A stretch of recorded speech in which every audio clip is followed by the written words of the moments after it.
নমস্কার। মিথুন রাশি জন্মকুণ্ডলিতে রাহু যদি পজিটিভ থাকে একটু কথা বলার প্রবণতা বাড়তে দেখতে পাওয়া যাবে।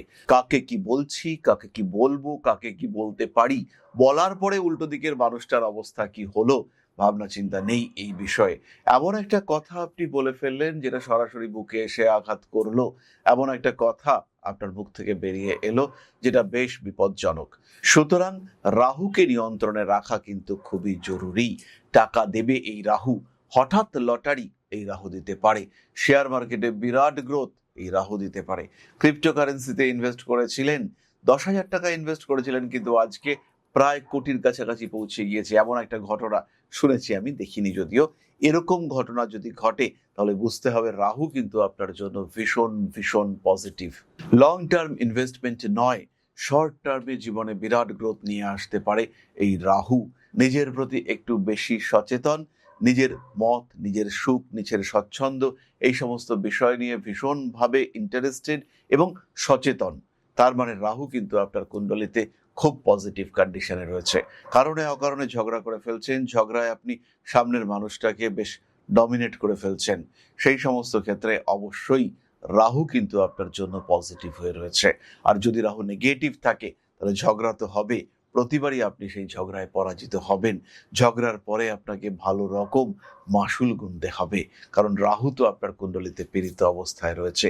কিন্তু তার যদি উল্টোটা হয়, ঝগড়াও হচ্ছে, জিতছেনও আপনি, তার মানে রাহু কিন্তু আপনার কুণ্ডলিতে বেশ পজিটিভ কন্ডিশনে রয়েছে।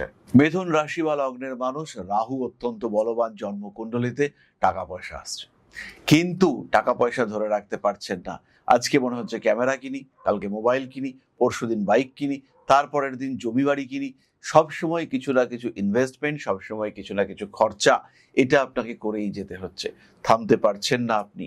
ক্রমাগত পরিবর্তনশীল মানসিকতা আপনাকেও পরিবর্তন করে ফেলেছে, ক্রমাগত অস্থিরতা সেটা আপনাকে ডিস্টার্ব করে তুলেছে, অস্থির হয়ে পড়ছেন আপনি। রাহু আপনার কুণ্ডলিতে ভালো, টাকা পয়সা আসছে, যেখানেই পা দিচ্ছেন না কেন গ্রোথ হচ্ছে, কিন্তু অস্থিরতা কমছে না। সব সময় আপনি যেন একটা এক্সট্রিম কন্ডিশনে রয়েছেন, প্রচুর চিন্তা করছেন। কখনোই আমি এটাকে ওভার থিঙ্কিং বলবো না, কিন্তু একসাথে এত চিন্তা ব্রেন আর নিতে পারছে না।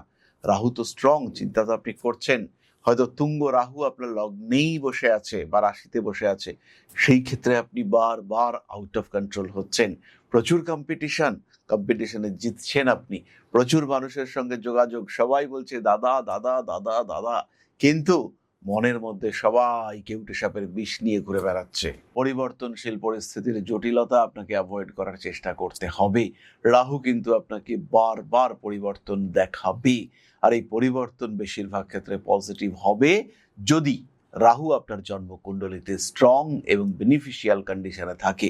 রাহুর নক্ষত্রপতি একাদশে রয়েছে, রাহু যেখানে খুশি থাকুক, রাহুর নক্ষত্র অধিপতি সে একাদশে অবস্থান করে রয়েছে, গ্রোথ হবে না মানে? সাকসেস তো আসবেই, হয়তো সময় লাগছে, হয়তো সমস্যা হচ্ছে, কিন্তু গ্রোথ এটা হবেই। বাধা বিপত্তি সমস্যা অস্থিরতা এটা কাটবেই, এতে কিন্তু কোনো রকম কোনো সন্দেহ নেই, কোনো রকম কোনো সংশয় নেই, জীবনে উন্নতি আসছে। নিজের উপরে ভরসা রাখুন, কারণ রাহু আপনাকে সাপোর্ট করার চেষ্টা করে চলেছে। তাহলে জন্মকুণ্ডলিতে যদি রাহু বেনিফিশিয়াল হয়, সেই ক্ষেত্রে তাকে পুরোপুরি ইউজ করবার জন্য অবশ্যই আমাদের পরিকল্পনা করতে হবে। জ্যোতিষ বন্ধুর পরামর্শ নেব আমরা। ভালো আছি, টাকা রাখতে পারছি না, প্রচুর টাকা আসছে, প্রচুর আয় উন্নতি করেছি কিন্তু ধরে রাখতে পারিনি, অবশ্যই আলোচনা করুন জ্যোতিষ বন্ধুর সঙ্গে।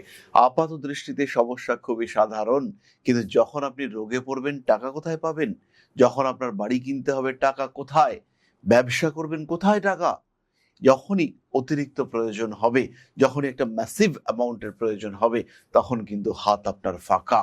দুদিন আগে টাকা ছিল, প্রচুর টাকা ছিল, কিন্তু আজকে নেই।